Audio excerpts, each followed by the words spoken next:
self-care through mindful meditation. Rosanna is a longtime community member and wellness advocate in the Calgary area.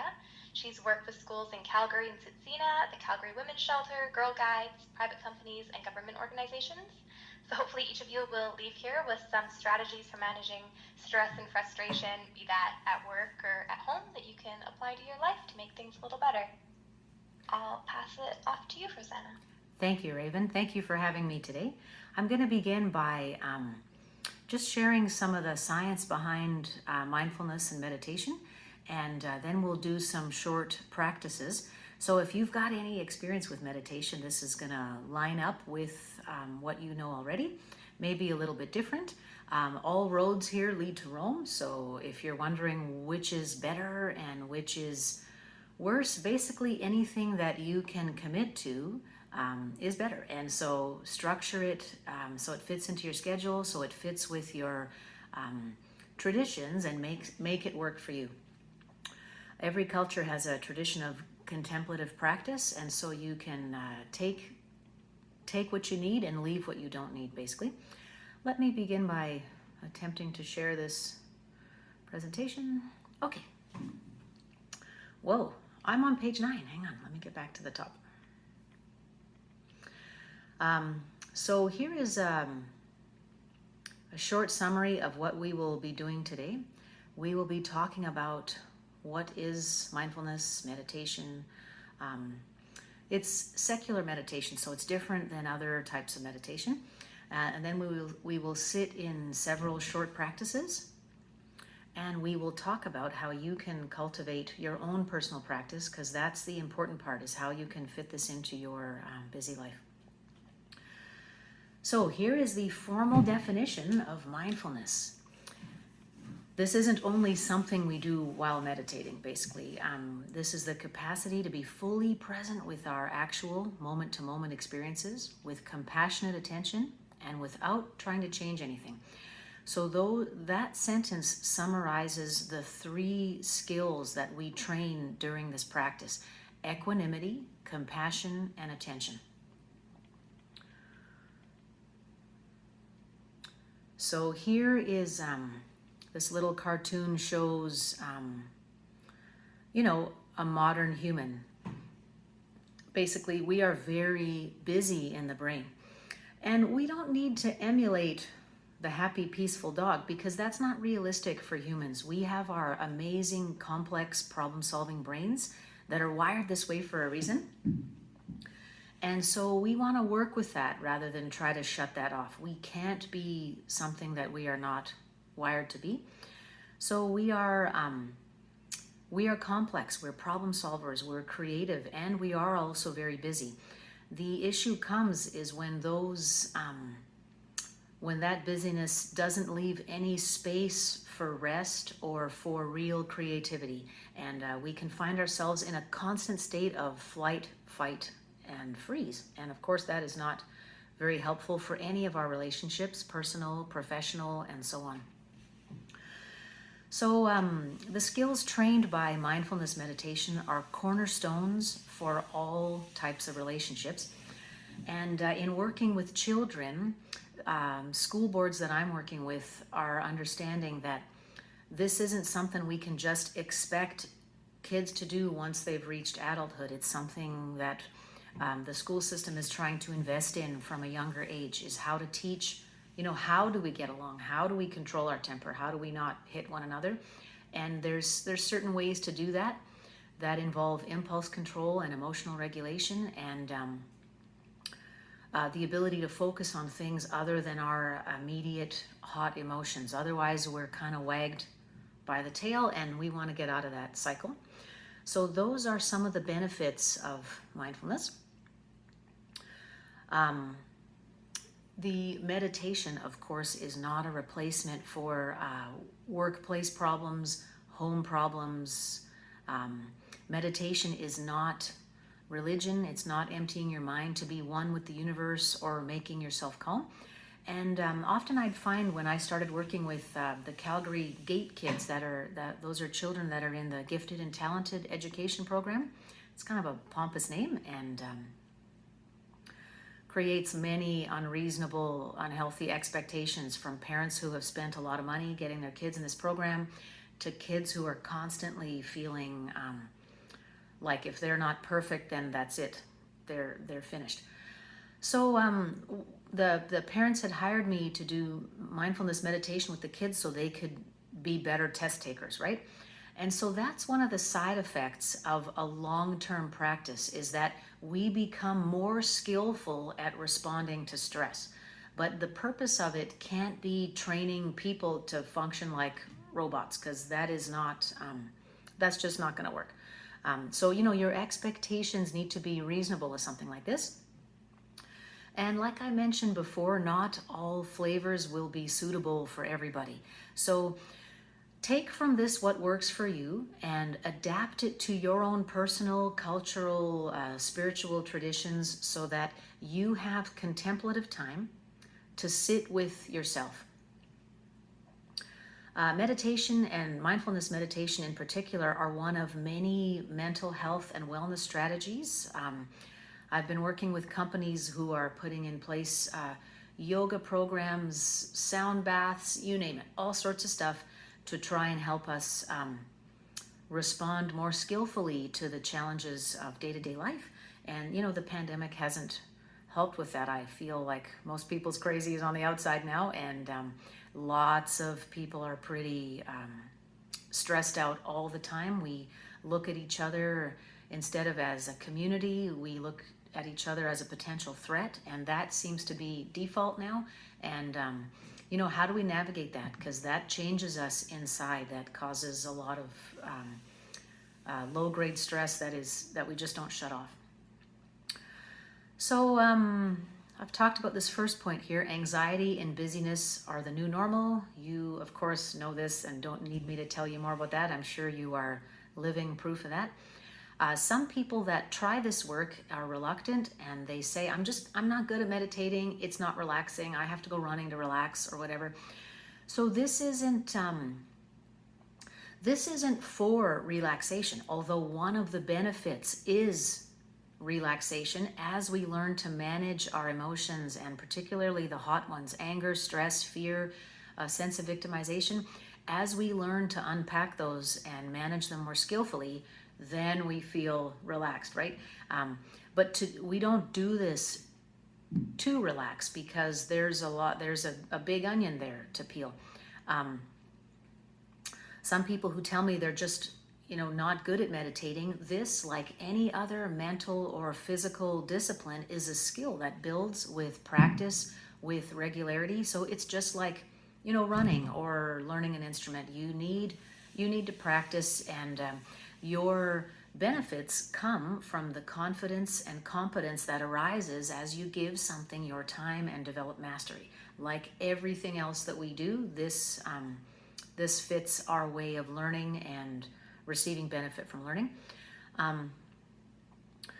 So one thing that mindfulness meditation can help us do, and I noticed this quite a bit working with young children, it can be an opportunity to strengthen positive human qualities like concentration, self-control, empathy, kindness, generosity, and to ourselves as well as others.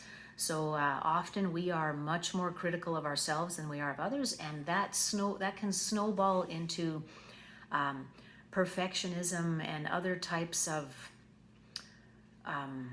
attitudes that are not helpful in navigating real life. What we're going to be looking at today is specific training in 3 skills: concentration, sensory clarity, and equanimity. And so the purpose of meditating to do this is that, the mode, we will be noticing what's happening right now by spending a fixed time paying attention to the senses. And so that's how mindfulness meditation is different than other types of meditation. It's removed from like a spiritual context so that I can teach it in the public system, but you can apply your spiritual background here. This is a wonderful time to connect with, God or the Creator, to practice loving kindness. These are excellent meditation anchors. We, however, will not be covering those today. We will stick to the senses. the mind, and possibly visualization of real life situations if we get there.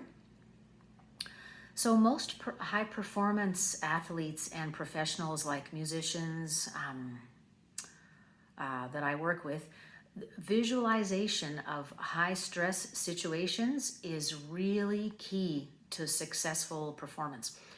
So athletes, for example, will visualize a correct, excellent shot or a performance or a dive or a jump. And this is really important to managing our emotions when in the heat of the moment. And that visualization is not, it's not just limited to high performance, high stress professions. All of us can do that too. Visualizing successful conflict management, whether simple or large. The more we practice, the more we can train ourselves to respond skillfully while under pressure. But we have to fill the bucket in practice if you want to reap the rewards real time. So the senses that we cover in mindfulness meditation, we will get to just a couple of these today, probably listening, breathing, body scan. Feeling, moving, walking, eating, we won't do today, but those are other ones we could try at another date or on your own. Eating is a really fun one to do in a class full of kids because we really notice like this potato chip or chocolate chip that I pass out.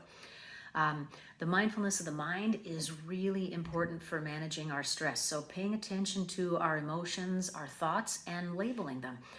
Often we will have our conscious mind busy with the task at hand, but the just not the unconscious, but the just like under the conscious mind is very fraught with self-criticism or worry or planning. And sitting in meditation practice allows us to give that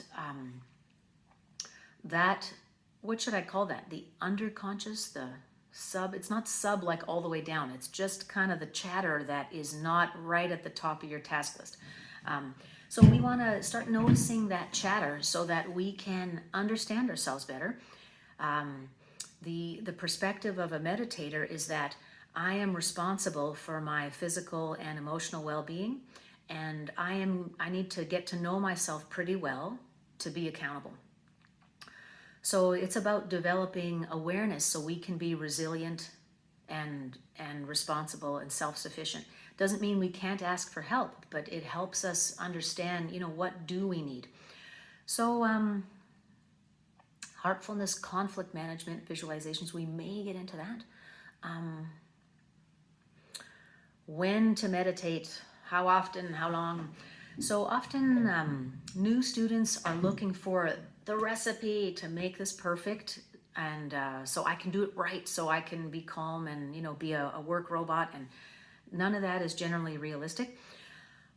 Some suggestions, however, are when you can practice a mindful moment is at a transition or when needed. For example, if you feel yourself, the word is activated. If you feel yourself like, getting stressed out, having a strong emotional response to something a colleague has said, that's an excellent opportunity to take a deep breath, to be mindful of your body, to listen, to get you out of the escalating emotions that can come from really hot interpersonal conflict.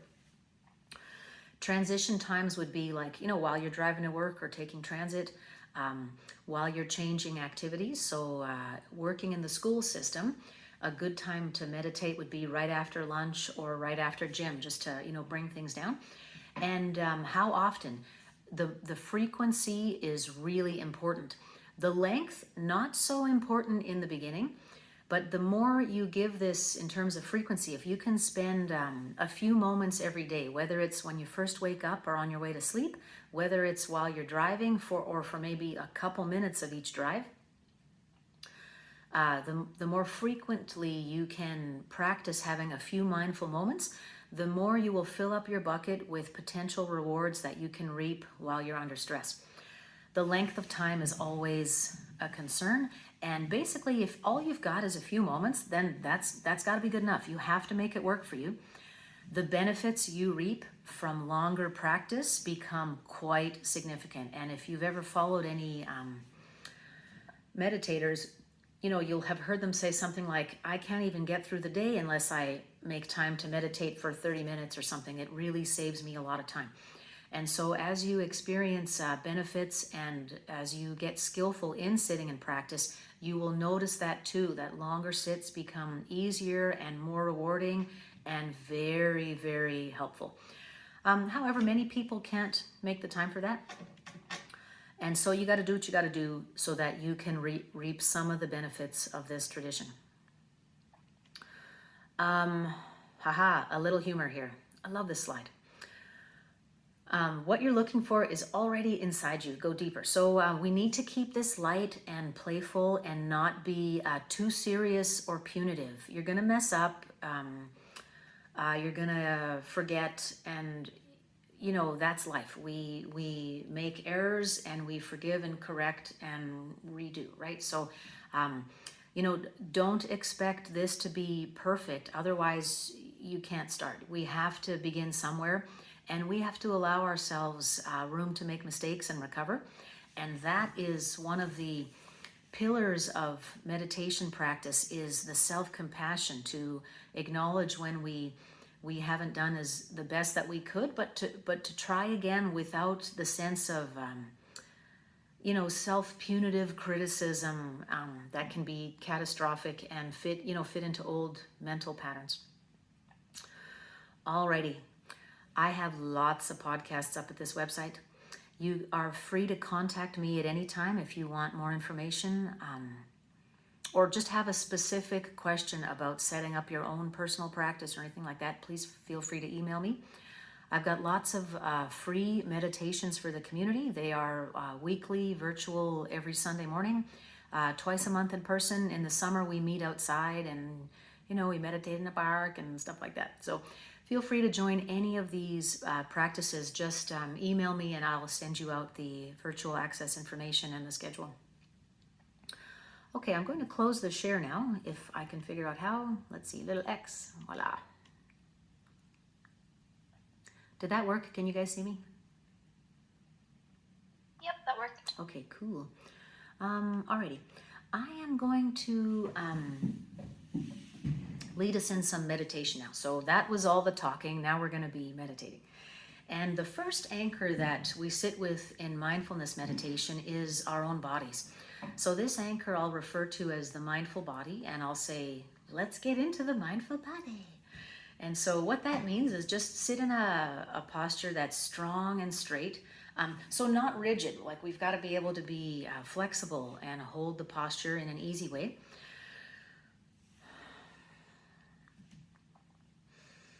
And so the images we can call to mind to set the tone for the mindful body are images of really strong presences in nature, like mountains and trees. So the mountain and the tree, they both share the fact that what is below the surface is much, much larger and powerful and deep than what we can see above. And what we can see above in terms of a huge old poplar or a really big mountain, that's pretty impressive on its own.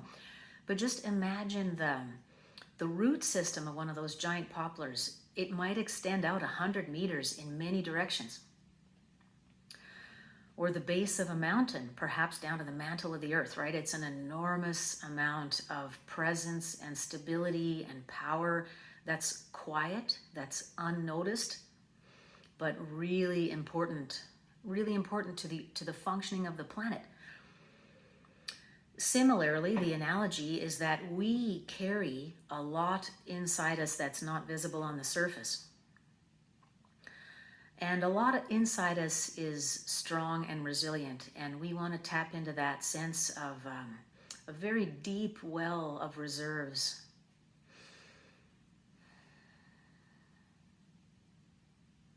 And let's just take a few breaths connecting into that.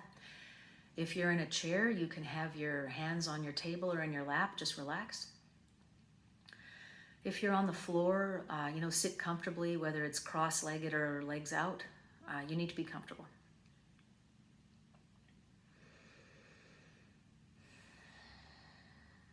And just noticing the rise and fall of the chest as we breathe.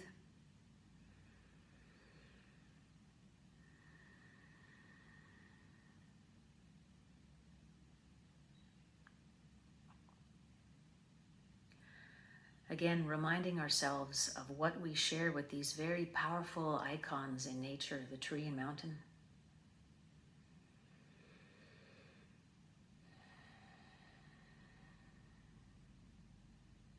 Noticing your feet flat on the floor, your sits bones supporting you, and the strength of your spine relaxed and strong. Relaxing the shoulders and face and hands.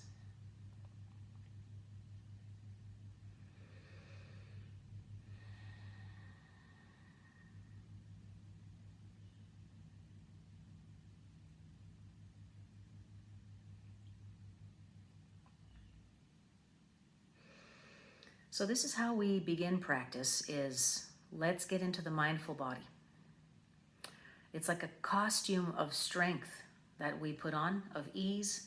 The posture itself becomes almost a self-hypnotic trigger to remind ourselves of inner strength, ease, clarity, patience, self-control.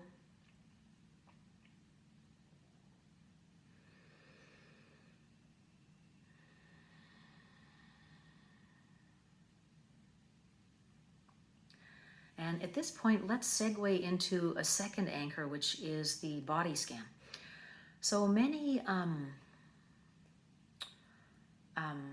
of us carry stress in the body in different places. You might find you're a hand clencher or a jaw clencher or shoulders, neck. Usually it has to do with belly, hands, shoulders, neck, and face, teeth. So let's begin this second short practice by cycling through those parts of our body. We'll just send awareness up from our feet, through the legs, always breathing.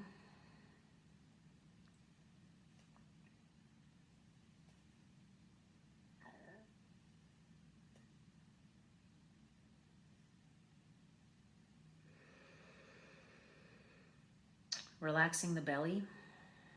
Just let it all hang out. This is not the time for flat tummy.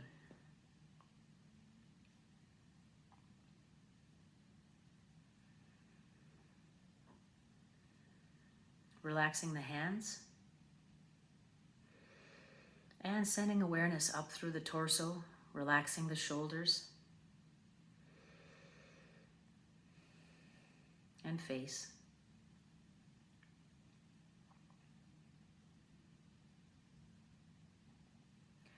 Again, noticing the feeling of our feet sinking into the ground, or our sits bones in our chair or on the floor, wherever you're sitting. Strong, straight spine holding us up.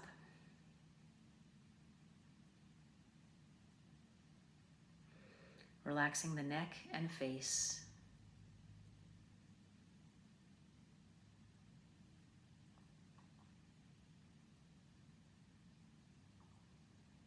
With great compassion for our necks, holding up very busy brains.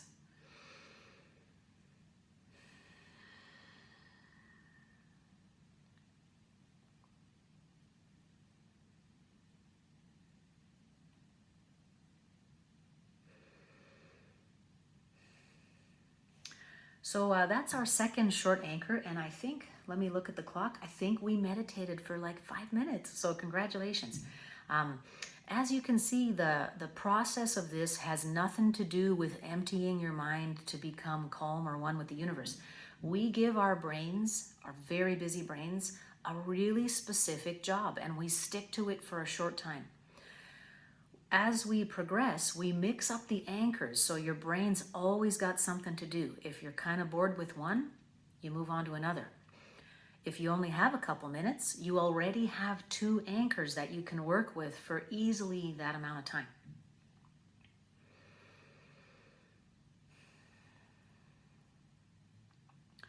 So these are the 2 body anchors that I will be covering today.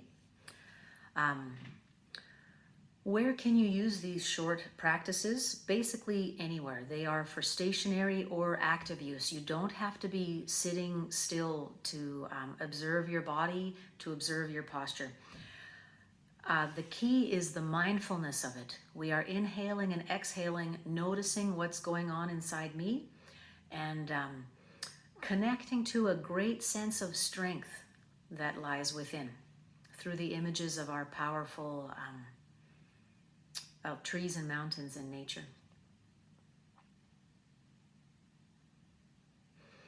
I'll be moving on now to the anchor of senses, and then we'll spend a little time with thoughts and emotions. So this is the anchor that is the easiest to teach to kids. And I keep mentioning kids, but actually they are way easier to teach than adults. Children have a much greater attention span than most adults I've ever worked with, who literally can't focus for like 5 seconds before me too, before we're wandering with what's for dinner? Did I get gas? When am I going to change the tires? The relentless amount of planning and worrying. Kids aren't there yet, and so they are way easier to teach. They have much greater capacity to focus, and you wouldn't think so, but that's the truth. However, this is the easiest anchor to introduce to children and to newcomers to meditation, and it is mindful listening. So if you have a very busy environment, this is the one where you will most easily be able to focus. The great thing about the mindful listening activity is that we don't need to be in a quiet place. We can be once in a while, right? Maybe your bedroom is, quiet once in a while, or home. But often we're in pretty busy, noisy places, and we can't go to the monastery, so we're bringing the monastery to us by focusing on the sounds that are around us and not allowing the sounds to disrupt our ability to kind of rise above and observe. The sense of control and relaxation that we get from mindful listening, it comes from removing ourselves from the scene and observing what's going on. We become the watcher and listener rather than the doer. So at this point, eyes open or closed, let's first listen for sounds within the body.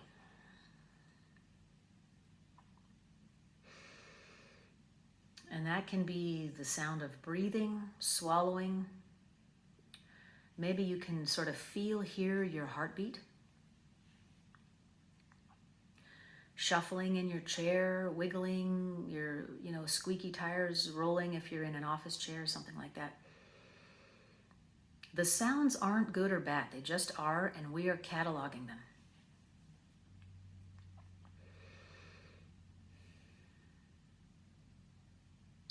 Maybe you're skipping lunch to be here and you're hungry, or you had to inhale your food and now your tummy's gurgling. So all of those noises are welcome at this party.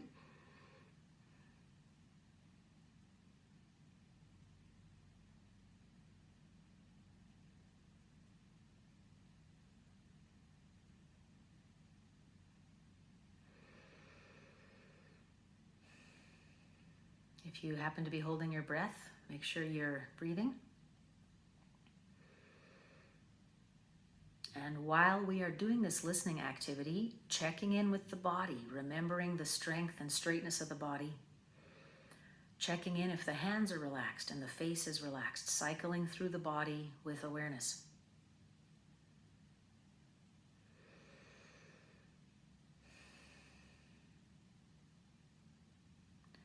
Now let's stretch our awareness even further out of our own bodies. Let's listen for the sounds inside the room where you're practicing.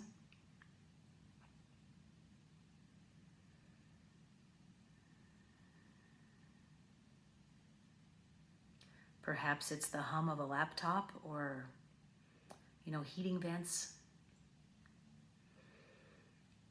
If you're not alone in the room, you could notice the noise of other people that are around you.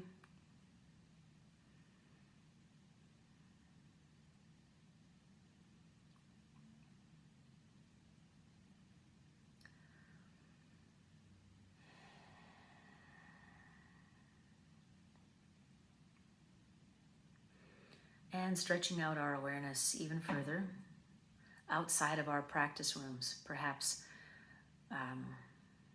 through the floor of an office building or throughout your home.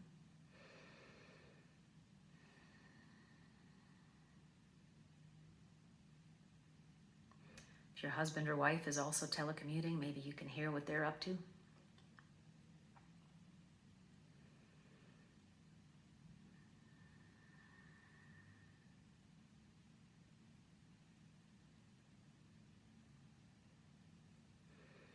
Eyes open or closed, doesn't matter. It may be easier to focus with eyes closed and more relaxing to not be looking at a computer screen.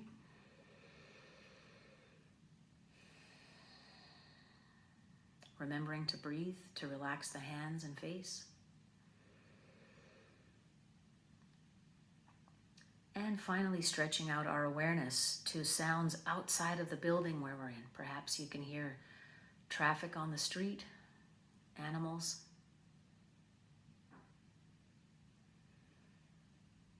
construction, sirens.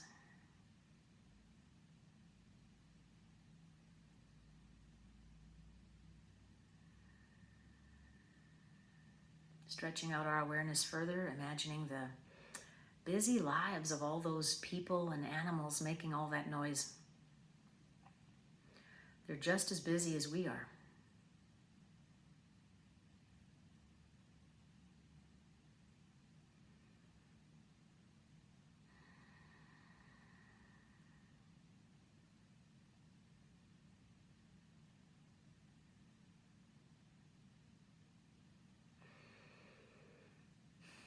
And bringing our focus back to center for a moment. So in the mindful listening meditation, and I actually think we sat in that for like 6 minutes. If I'm working with a group of pretty young kids, we might sit for a minute or two. There's always going to be a goofball who's, arm farting or something like that. And that's all okay, right? Sometimes it can hijack the group with the silliness, but normally I'll just speak to like the class clown after, but not in a way that is scary or punitive. Generally, if you're doing this with a group of people, you want to bring your highest and best to it. You want everyone to bring their highest and best so we can all get the rewards. But there's always going to be a class clown, and that's just the way we are, right? So you got to be able to roll with that too.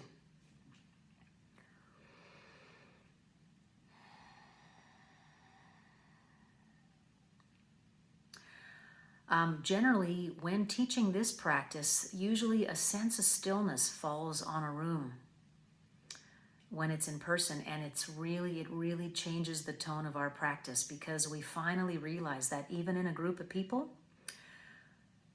we can be very quiet, and the sense of quiet brings such tremendous ease. It really is such a load off from the constant noise. The other thing it brings a group of people is a sense of connection. We are all listening to the same things. We all are kind of gurgling and trying not to hiccup or swallow too loud. We all might be listening to the clock or the fan. And often people will say, it's never been quiet in this room. Wow. Or, I never heard that before. Was that here the whole time? I never noticed. And this is an opportunity to point out, how do we actually ever learn anything about anything? Well, we stop doing and we observe. We've got to watch the sky to learn about stars. We have to, observe our environment to understand how we can build things. So the stopping and observing is very productive time. It's not a waste of time. So this might be the first time a group of people, whether like children or adults, has actually ever understood that. The third important thing about doing this in a group is that we share this marvelous ability to connect to one another in the invisible. We can imagine the busy lives and busy thoughts of many other people, and how much we have in common with other people. It's so much greater than our points of difference. It is such an important vehicle for expressing compassion for self and other. So if this is the exercise you introduce in an in-person office environment for like a 5-minute meditation, or if this is the one you want to try with your families at home, this is definitely a good place to start. Let's see, I want to leave some time for questions, so I'm just checking other opportunities here. Okay, we'll do a couple more anchors. I'd like to at least do the breath and then thoughts and emotions. There's about 16 core anchors that I will run through in a longer course. You don't have to do all of them to reap the benefits. You just got to take a little bit of time for a few of these, because our goal is to have contemplative time so we can listen to what's going on inside me. What do I need? What's going on here? Apart from the needs of my superiors, my colleagues, my family, my friends, my parents, society, what's in here that I need for me? And how can I either take action? How can I ask for help if I need it? This is a quiet time that we spend with ourselves to listen and engage. So we don't have to do all 16 anchors to make that possible. Let's move into the mindfulness of the breath. And we've done a little bit of this already as we observe the rise and fall of the torso. Breathing is one of the universal meditation anchors across cultures and traditions worldwide. And that's because while being involuntary, it's also something that we control speed, depth, etc. So it has this, it's a marvelous cross between like the reptile part of our body and the big mammal part of our body, where we can problem solve with our logical, creative minds and get out of the sort of reptile flight fight. The deep breath has the added benefit of metabolizing some stress hormones. And so I'm sure you're all well versed in this. If you're feeling very worried, several deep breaths can just take the edge off of panic. And so let's begin by returning to the mindful body and taking a couple deep breaths. Just noticing the rise and fall of the torso.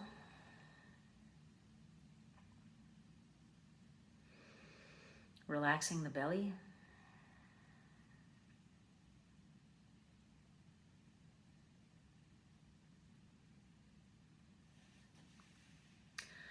And quietly now, let's see if we can count up to 10 breaths before we lose count. I usually lose count at like 2, and then I got to start again. And so if that happens to you, welcome to the club. We build our capacity with practice. So, that's going to come with time. There's no right and wrong speed or depth. Just make it easy and comfortable.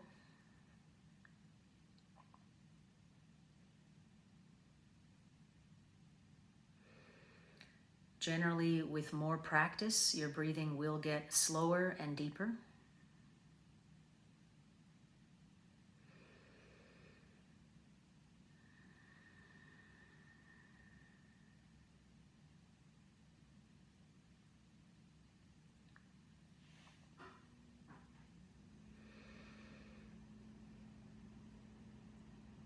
And as we breathe, noticing the sounds within and without. So at this point, we're crossing our 4 anchors we've already covered. Reminding ourselves of the strength of our strong, straight bodies. Relaxing the hands, the feet, the face.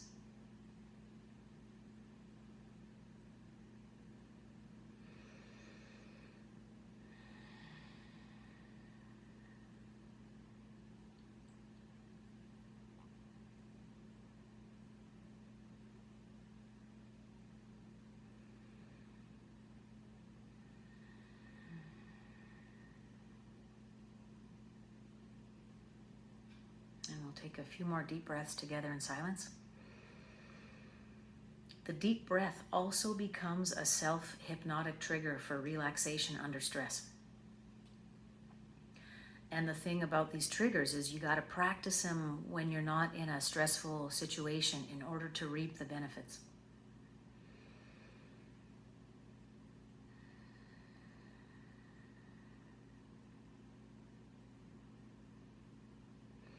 What do I mean by a self-hypnotic trigger? Basically, as we breathe deeply and feel some sense of relaxation and slowing down and ease and clarity, that psychological snapshot can be brought to bear in other situations. The deep breath will automatically cascade the right neurotransmitters to offer this clarity and slowing down. So that's how it works as an antidote to some of our stress hormones.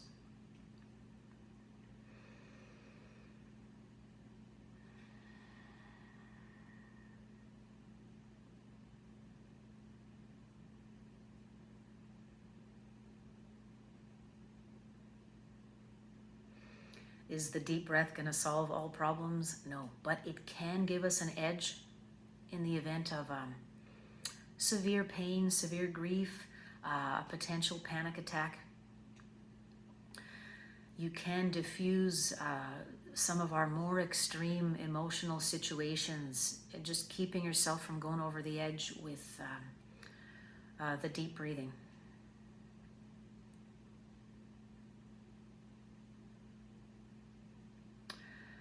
For example, I had ankle surgery a few years ago and thought, oh, I have pretty high pain tolerance. I'm not going to take the drugs. And in the middle of the night, I'm like, crap, I should have took the drugs. And it was such tremendous pain. And I couldn't, I was not managing it well with my mind over body skills. It was really extraordinary. Like way worse than childbirth. I wasn't expecting that. And so how did I get through the rest of the night until I could get to Shoppers? Was basically it's one breath at a time. And the hours pass like that, like just one. And then one again, like you never get to two in that extreme condition. But it really will take the edge off of severe problems.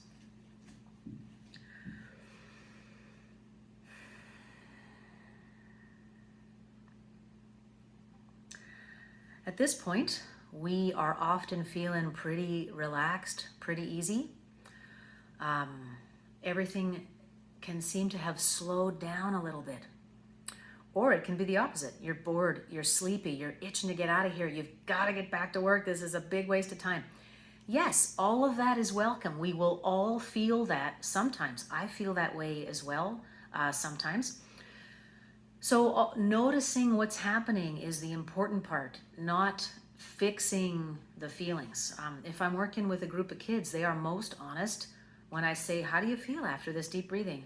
I'm so bored, I'm so hungry, I'm sleepy, I'm blah, blah. Okay, so, this provides intelligence. Like, for kids, of course you're bored, right? You'd rather be playing, Minecraft. That's a given. But sleepy and hungry, maybe this can provide some intelligence for how you can better care for yourself. Did you not have time to eat enough? Do you need more food to have more energy in the morning or whatever time of day it is? Are you eating the right foods? Are you getting enough rest? If you sit still as adults, often if we sit still for 5-10 minutes, we'll fall asleep.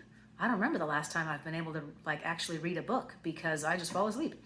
So, what does that mean? What does that mean for us that we don't have the capacity to sit still without being unconscious? It's usually it signifies a lack of balance somewhere, probably not enough downtime, too much pressure, too much multitasking. So the negative feelings, rather than needing to fix those, they can provide insight into maybe some potential changes we want to make. For adults, nothing is more difficult than sitting with painful emotions and feelings. So we'll do anything rather than sit and face those. Fear, shame, grief, all the big ones. We will Netflix ourselves silly, anesthetize with all sorts of, booze, sex, drugs, whatever, to shut that off. So our contemplative time, if it's difficult to sit with yourself, you bet you might have decades behind you of never having looked at some important stuff. And so of course it's going to be difficult or boring or stressful. If you are able to sit for a few minutes at a time and at least reap some of the rewards when you're feeling clear and easy, then you will better be enabled to build a practice on your own afterwards. I think we have time for one more anchor, and then I'll just, leave a few moments for questions. Okay, so thoughts and emotions, yay, this is the meat of this all. And I had mentioned this undercurrent of thoughts and emotions that is usually running under our busy lists of things to do, worry. If you are both caring for children and elders, wow, the sandwich generation is really under a lot of pressure right now. And you don't have much time for any self-care. It's just do what's next. And the mindfulness of thoughts and emotions can provide us an opportunity to gain insight from what's happening there. So let's return to the mindful body. Take several deep breaths, just relaxing the hands and face.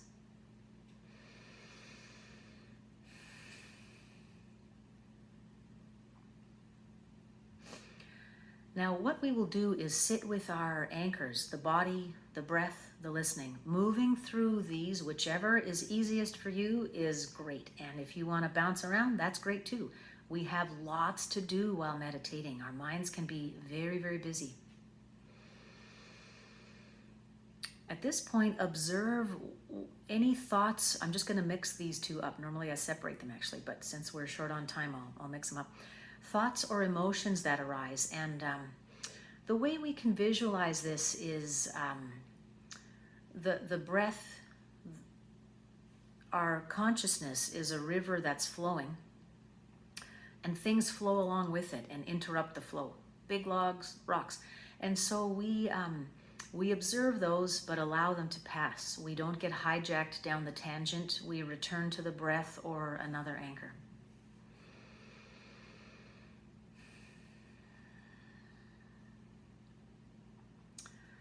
And let's observe any of the thoughts that arise. Let's give them a label of past, present, or future.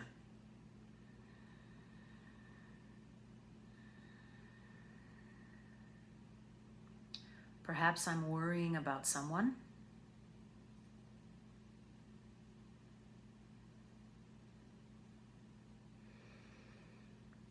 Perhaps I'm planning what's next.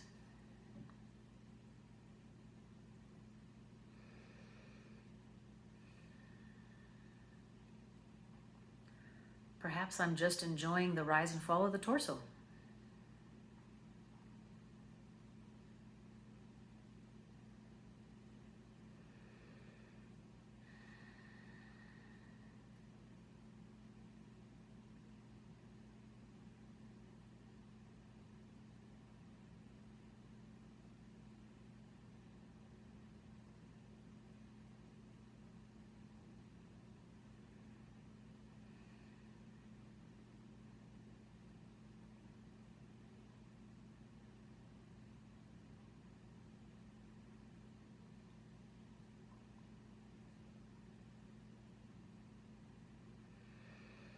Emotions will arise also.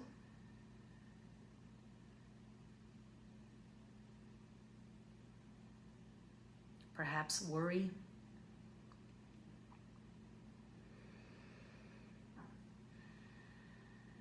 Perhaps a sense of ease or relaxation.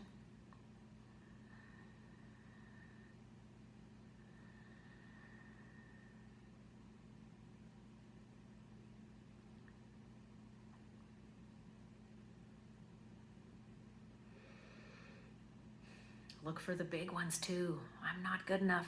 I don't have enough. I didn't do enough. Unworthiness, shame, and fear.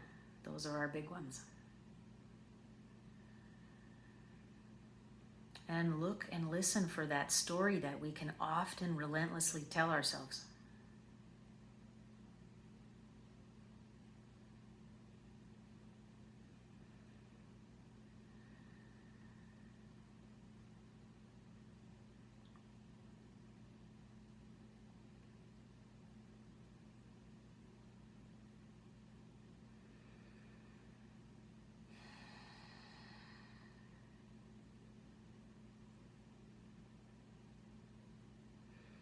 Returning to the breath, relaxing the face and hands.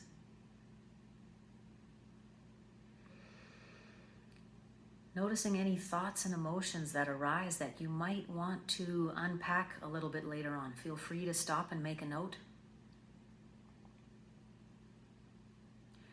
Generally, the same thoughts and emotions circle over and over. 100,000 times a day, we might have the same thought, but different flavors of it. So as we learn to pay attention, we might get sick of any really repetitive thoughts.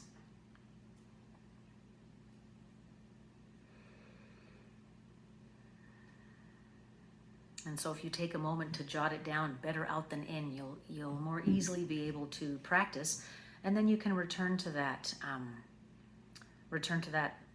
thought later if you'd like to journal or just kind of think it through while you're driving or something. Okay, gosh, that last anchor was so rushed. I usually spend like several sessions on that last one, but that, that's that. I just wanted to cover the thoughts and emotions. They're very fruitful terrain for meditators. I'd like to open the floor now for any questions you may have.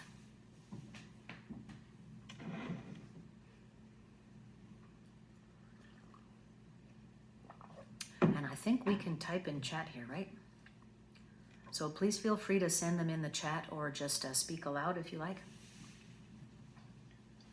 I don't have a question. I just wanted to say thank you because I feel very refreshed and ready to tackle my afternoon after that. Fabulous. Thank you so much for sharing that. Really appreciate it.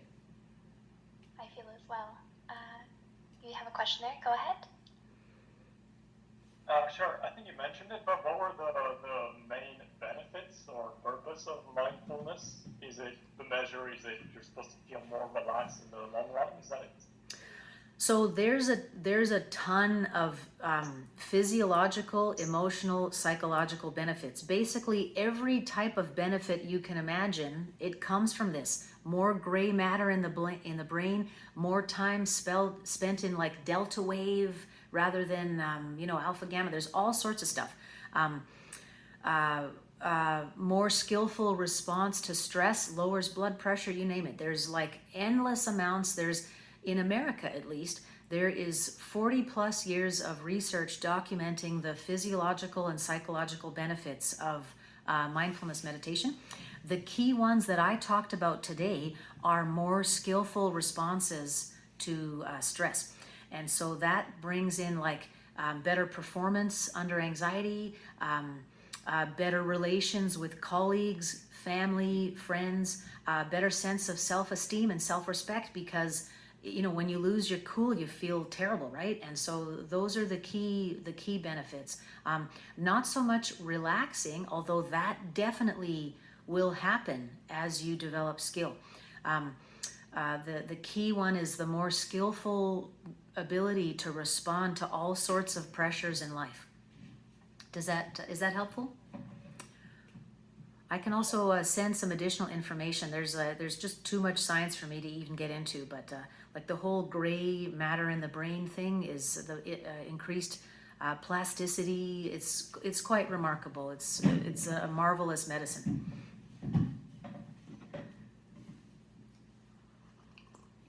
Any other questions? I have a question. I see someone on this list, Mike Ominger. I went to high school with a Mike Ominger. I'm just wondering, is that you? Because how wonderful. Maybe it... Certainly is, Rosanna, yes. Mike, yay, how wonderful. I saw your name on the list and I thought, is that Omi? How wonderful. Wow, great. Can you, you've got my contact info. Get in touch with me. I'd love to reconnect with you. Yeah, certainly. I was going to do that after this session. Awesome. But yeah, I too want to add a comment. Thank you. I feel very relaxed and thank you. Gosh, your voice is identical. Hey, it's so cool. Oh, yeah, wonderful. Thank you so much for joining today, Mike. It was great to reconnect with you. Yeah, definitely. Talk to you soon. Yeah. Such a small world. That's so Right, cool. I know. Yeah, and I've often thought about Mike, like what happened to our old group, Armando, Mike, and Mike Hassel, and just night because I left Calgary and moved back about 10 years ago. So I don't have any contact with anyone I went to school with, but it's nice to hear Mike's voice. That's very cool. Yeah. Well, thank you so much for hosting this, Raven. This was a nice chance to connect with your team and to share some of this. Please feel free to contact me if you do have any questions about setting up your own personal practice or in the workplace, or just of any personal things too that you wanted to get some thoughts about. I field it all. Thank you. Yeah, thank you so much for coming, and thank you everyone for attending today. Feel free to check out those podcasts on the website, or reach out if you have any questions. hopefully you all learned something and you can take something and adapt it for what works best for you. And I'm sure I have lots that I can apply to work in stressful situations or projects. So hopefully you can help get us through some of those moments. And yeah, I've posted a link in the chat for the post-event survey. So if you have a moment, please fill it out and it will help DPG improve our events. But yeah, other than that, I hope everyone has a great rest of your day. Thank you for joining us. Thank you. You too. Bye-bye. Thank you so much.